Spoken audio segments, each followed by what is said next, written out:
सत्याची पंचायत करता करता घरातल्या लोकांचे वांदे झालेत.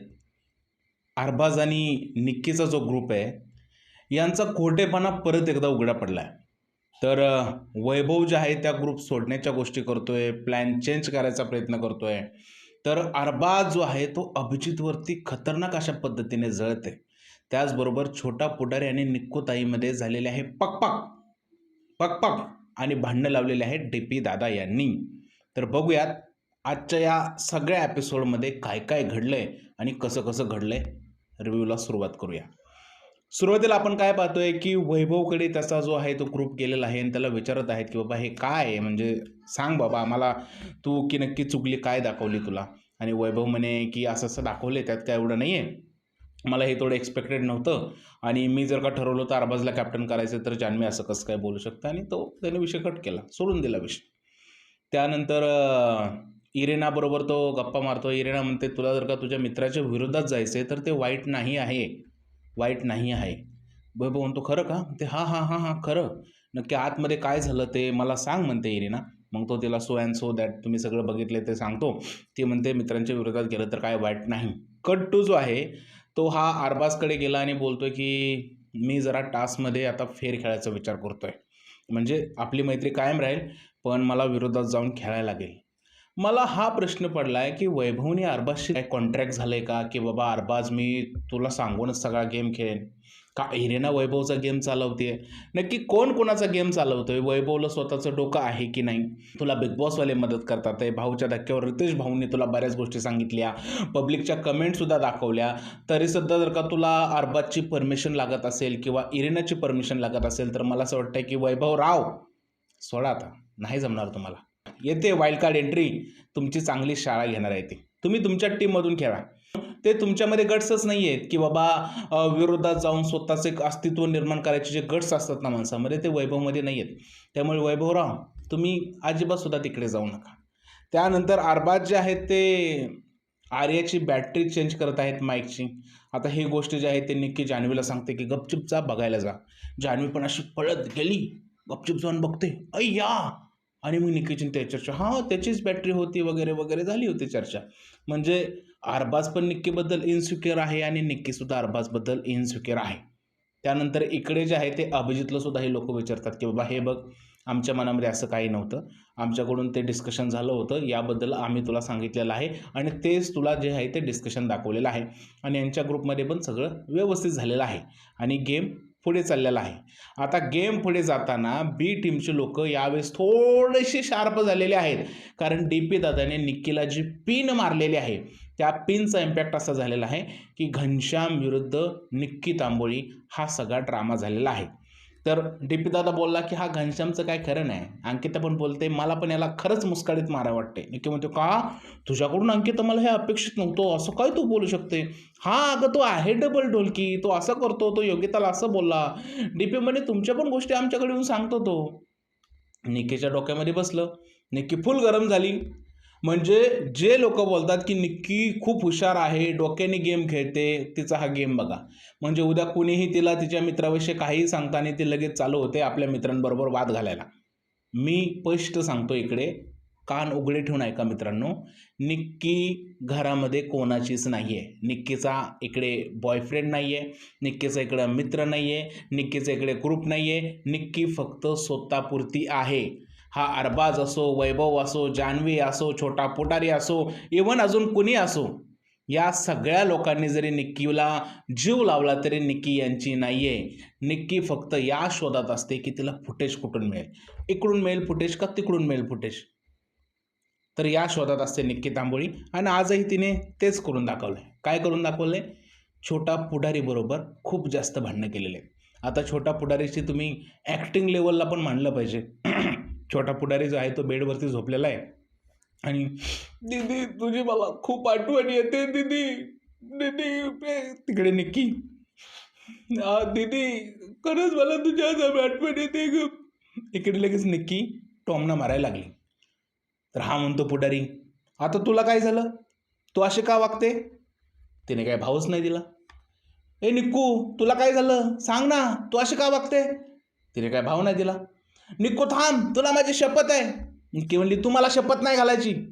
भाई पुढारी अरे कसले शब्द देतोय.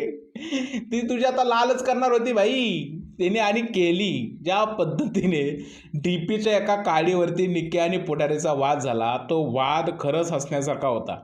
पुढारी गेला आणि निक्कीला बोलतोय की तू माझं कानपाड फोड पण सांग मी काय केलंय. अगं फोड ना माझं कानपाड पण सांग सांग निक्कू काय केलंय ते सांग. मी तुझा गेम सगळ्याला कळलाय निकू, पण तू माझं पहिलं कानपाड फोड निकू. कानपाड फोडून मला सांग की मी काय केलेलं आहे. अहो पुढारी साहेब एवढे कसे हो तुम्ही खालच्या लेवलला जाऊन गेम खेळताय. जर का समोरचा व्यक्ती तुमचा अपमान करतोय ही सुद्धा गोष्ट तुम्हाला समजत नाहीये. म्हणजे काय निक्कीला कोणी 4 शब्द ऐकवले, नंतर ती आली तुमच्याशी डायरेक्ट वाद घालायला लागली. याचाच अर्थ काय की निक्कीचा तुमच्यावरती विश्वास नाहीये, पण तुम्ही तिला म्हणताय की तू माझं कानपाड फोड. अहो समस्त पुढाऱ्यांची जी जमात आहे त्यांचा इन्सल्ट आहे हा. म्हणजे तुम्ही पुढारी असून सुद्धा एखाद्या व्यक्तीला म्हणताय की माझं कानपाड फोड पण मला सांग माझं काय चुकलंय. अहो पुढारी थोडासा इगो ठेवा, सेल्फ रिस्पेक्ट ठेवा तुमच्यामध्ये. जर का तुमच्यामध्ये सेल्फ रिस्पेक्ट असेल तर तुम्हाला बघायला पण बरं वाटेल. नुसतं तोंड चालवून चबार चबार भाषा बोलून काही सुद्धा उपयोग होत नाही. तुम्हाला काही तर करावं लागेल. आणि तुम्ही जर का असंच खेळत राहिला ना तर मला असं वाटतंय की गेल्या आठवड्यात 2 जण बाहेर गेलेत ना, पुढच्या आठवड्यात तुमचा नंबर लागेल. तुमची टीम तुम्हाला अजिबात भाव देत नाही. कशानं भाव देत नाही. निक्की याचा भयंकर अशा पद्धतीने अपमान करते. ना तिकडे वैभव गेला, ना तिकडे अरबाज गेला, ना तिकडे जान्हवी आली यांचं भांडण सोडवायला. बाकी तुम्ही विचार करा, जान्हवी आणि निक्कीचं भांडण झालं असतं तर लगेच अरबाजमध्ये गेला असता, किंवा वैभव आणि निक्कीचं झालं असतं तर लगेच जान्हवीमध्ये गेली असती. अरबाज आणि यांचं भांडण होतं तर हा पुढारी कसा जातो मध्ये मध्ये, अरे अरबाज काय झालं काय झालं काय झालं, या सगळ्या गोष्टी असतात ना. पण याच्या भांडणात मात्र कोणी मध्ये आलं नाही. याचाच अर्थ याचा वापर होतोय. पुढारी अहो तुम्ही राजकारणी आहात, तुम्ही लोकांचा वापर करून घेतला पाहिजे. मी पहिला असा पुढारी बघतोय की याचा स्वतःचाच वापर करून घेतला जातोय. पुढारी पुढारी एवढा सोपा नाहीये बिग बॉसचा गेम. ज्या पद्धतीने निक्कीने तुमची वाजवलेली आहे, मलाच वाटतं की तुम्ही डोळे उघडा आणि जागे व्हा की कोण कोणाचा आहे, कोण कुठली लोक तुमचे आहेत हे तुम्हाला कळायला पाहिजे. हा जो तुम्ही डबल ढोलकीचा जो गेम खेळताय ना तो नाही पटत आहे लोकांना. आणि राहिली गोष्ट टीम बीची, परफेक्ट भांडणं लावली भावांनो. भले तो पुढारी योगिताला काय बोलला काय नाही बोलला ते योगिता सांगू शकेल, पण तुम्ही जे काय केलं ते एकदम करेक्ट कार्यक्रम केला. आणि हेच पाहिजे. मी म्हणतो एक एक करा आणि तुम्ही टीम तोडून टाका, अजून मजा येईल. पण यावरून एक गोष्ट दिसली की त्या टीममध्ये पुढारीला जे आहे ते अजिबात सुद्धा किंमत मात्र नाही आहे. एक गोष्ट अशी झाली मित्रांनो, जी आर्याला ड्युटी दिली होती अरबाजने, तिकडे निक्की मध्ये मध्ये इंटरफेअर करायला लागली. तर माझा हा सगळ्यात मोठा प्रश्न आहे की नक्की कॅप्टन कोण आहे, निक्की आहे की अरबाज आहे. कारण अरबाजने जो डिसिजन घेतला त्यामध्ये इंटरफेअर करायचा प्रयत्न निक्कीकडून वारंवार होतोय. मला असं वाटतंय की अरबाज भावा सावध हो, नाहीतर निक्की न कळत तुझ्याकडून तुझी कॅप्टन्सी कधी काढून घेईल. कारण ती जी आहे ती कॅप्टन्सीचे रूल तोडत आहे. बिग बॉस बोलतील की निक्की यांनी कॅप्टन्सीचे रूल तोडल्यामुळे आम्ही अरबाजची कॅप्टन्सी आहे ती काढून टाकत आहे. मग कळेल तुम्हाला की तुमच्याबरोबर तुमच्याच माणसांनी दगापटका केलेला आहे. कारण सद्यस्थितीत असं दिसतंय की घरातल्या ड्युट्या आहेत ते निक्की फायनल करते, अरबाज फायनल करत नाही आहे. बिग बॉसने जे आहे घरातील लोकांना जे आहे ते लिव्हिंग एरियामध्ये बोलवलं आणि टास्क आहे असं सांगितलं. आता हा टास्क होता सत्य की पंचायत. सत्याची पंचायत, त्याआधी सत्य आणि असत्याची गोष्ट सांगितली. तर बेसिकली बिग बॉसने 2 टीम पाडलेल्या आहेत. प्रत्येक टीममधल्या मेंबरला जे आहे ते एका रूममध्ये बोलवलं जाईल आणि खुर्चीवर बसवलं जाईल आणि त्याच्यावरती एक बेसिकली आरोप केला जाईल. आता त्या आरोपाबद्दल त्या सदस्याला विचारलं जाईल आणि बोललं जाईल की बाबा असा असा तुझ्यावरती आरोप आहे, तू हा मान्य करतो की नाही. मग जे सदस्याचं उत्तर असेल त्याच्या अपोजिट टीमला विचारलं जाईल की भाई तुम्ही हे मान्य करताय का. जर का त्यांनी मान्य केलं तर ह्याला 20,000 करन्सी मिळेल आणि जर काही मान्य नाही केलं तर ह्याला करन्सी भेटणार नाही. साधा सरळ टास्क होता. अरबाज कॅप्टन असल्यामुळे तो कोणत्याही टीममध्ये नाही. ए टीममध्ये जे आहे ते इकडे होते निक्की, घनश्याम, जान्हवी, वैभव, इरिना, सूरज. आता सूरजला वारंवार त्या टीममधून का टाकलं जात आहे मला अजिबात सुद्धा समजत नाही आहे. त्यानंतर इकडे होता डीपी, अंकिता, पॅडी, वर्षाताई, आर्या आणि अभिजित. ह्या ज्या आहेत त्या 2 टीम होत्या, टीम ए आणि टीम बी. सुरुवातीला टीम बी मधून जे आहे ते आर्याला जे आहे ते तिकडं जे आहे ते बसवलं आणि बिग बॉसने साधा सरळ प्रश्न विचारला की आर्या तुम्हाला असं वाटतंय का की तुमच्या टीममध्ये तुम्हाला सगळ्यात जास्त हा बिग बॉसचा गेम समजतो. तर ती बोलली हो हे सत्य आहे. लगेच ए टीमने ही गोष्ट अपोज केली की नाही, आम्हाला हे पटत नाही, आम्ही हिला जे आहे ही जी बोललेली गोष्ट आहे ही मान्य करत नाही, हिला जे आहे ती करन्सी मिळाली नाही. बरं, हा जो टास्क आहे, हा टास्क सुरू होण्याच्या आधी फुल ऑन यांचं चाललं होतं की फेअर गेम खेळूया, आपण फेअर दिसूया, लोकांनी कमेंटमध्ये खूप आपल्याला नावं ठेवलेली आहेत, आपण फेअर दिसूया, आणि हे ऑन कॅमेरा चर्चा करतायत. ह्यांना असं वाटतंय का की बिग बॉसच्या घरातले कॅमेरे बंद झालेले आहेत, त्यांना काही कळतच नाहीये की आम्ही काय बोलतो ते समजणार नाहीये. बाबा, फेअर गेम हा खेळला जातो, प्लॅन केला जात नाही, साधी सरळ गोष्ट आहे. एवढी जर का गोष्ट यांना समजत नसेल तर काय, म्हणजे हे जे कॅमेऱ्यावरती बोलत आहे की आपण फेअर खेळू, फेअर खेळू, हे पब्लिक ऐकतंय. हे प्लॅनिंग करून फेअर खेळणं हे पब्लिक बघतंय. त्यामुळे तुम्ही किती जरी फेअर खेळण्याचं नाटक केलं तर ते सक्सेसफुल होणार नाही आणि हे कधीच फेअर खेळू शकत नाही. आता भलेही आर्याचं उत्तर तिकडे काही असू दे, पण बी टीमने जे आहे ते थोडंसं अपोज करायला हवं होतं. हां, ते आहे. अरे, करन्सी मिळवायची होती ना तुम्हाला. गेममध्ये या ना भावांनो. करन्सी मिळवण्यासाठी समोरच्या टीमला कन्व्हिन्स करायचा प्रयत्न करायचा पाहिजे. हा आहे ती आर्या हुशार. बोलायला काय जातंय? असली काय नसली काय, काय फरक पडतो त्यांनी? बोला ना तुम्ही, आहे ते आर्या हुशार, पण यांनी काय मान्य केलं नाही, यांच्या एगोवरती गोष्ट आली नाही नाही नाही नाही नाही. अरे, 20,000 करन्सी मिळाली असती तर ते तुम्हाला नॉमिनेशनमधून वाचवायला मदत केली असती त्या करन्सीने, किंवा एखाद्या सदस्याला नॉमिनेट करायला मदत केली असती, किंवा राशन पाण्यासाठी मदत केली असती, काही त्या करन्सीची तुम्हाला हेल्प झाली असते ना. पण तुम्ही ते कन्व्हिन्स करायचा प्रयत्न केला नाही. आता तरी सुधरा, आणि पहिला राऊंड झाल्यानंतर कदाचित ही गोष्ट त्यांच्या लक्षात सुद्धा आली. ज्यावेळेस घनश्यामला असं सांगितलं की तुम्ही दोन्ही टीमच्या बाजूने खेळता, असं बिग बॉसने त्यांना प्रश्न विचारला, तर ते बोलले, हो, हे खरं आहे, मी दोन्ही टीमला खुश करायचा प्रयत्न करतो. इकडे घनश्यामला बोलवायच्या आधी सूरजचे हे लोक कान भरत होते. सूरज, तुला असं वाटतं का तुझ्या खांद्यावर बंदूक ठेवून बी टीम खेळते? तर तो पण बिचारा म्हटला, हो, असंच वाटतंय, माझ्या खांद्यावर ठेवून हे बंदूक ठेवून जे आहेत ते गेम खेळत आहेत. मग तू नाही म्हण, कारण आपल्याला करन्सी पाहिजे. त्याला हे जे आहेत ते लोक गेम शिकवत होती, आणि ही गोष्ट जी आहे ते महाराष्ट्राने ऐकली पाहिजे. पुढाऱ्याने हे उत्तर दिल्यानंतर जे आहे तो वाद सुरू झाला, कारण बी टीम म्हणली आम्ही हे मान्य करणार नाही. पण ए टीमने खूप जोर लावला, जोर लावला, जोर लावला, नाही हे मान्य करा, तुम्ही हे मान्य करा. अरे, इकडे का मान्य करायचं? जर का तुम्ही आर्याला करन्सी नाही घेऊन दिली तर आम्ही हे का मान्य करायचं? बी टीम एकदम करेक्ट गेम खेळली.